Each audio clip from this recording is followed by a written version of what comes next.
नागपूर केळवद मार्गावर टोल बूथजवळ कारनं दुचाकीला दिलेल्या धडकेत दोघांचा दुर्दैवी मृत्यू झाला। हे दोघंही मिस्त्री होते आणि जामसावळी इथं दर्शनाला जात होते। मात्र या अपघातात त्यांचा मृत्यू झाला। डिंकल कचरू वोटरे आणि चंद्रशेखर श्यामराव नवरेती अशी मृतकांची नावं आहेत। शनिवारी सकाळी 5 वाजताच्या सुमारास हे दोघंही जामसावलीला सकाळच्या आरतीला उपस्थित राहण्यासाठी दुचाकीनं जात होते। केळवद टोल बूथ जवळ विरुद्ध दिशेनं येणाऱ्या एका भरधाव कारनं त्यांच्या दुचाकीला धडक दिली। धडक इतकी भीषण होती की दोघांचाही जागीच मृत्यू झाला।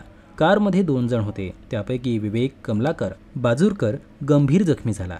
विवेकनं छिंदवाडा येथून कार बुक केली होती आणि तो त्याच्या वडिलांच्या अंत्यसंस्कारासाठी भिवापूरला जात होता। अपघातानंतर कार चालक घटनास्थळावरून पळून गेला।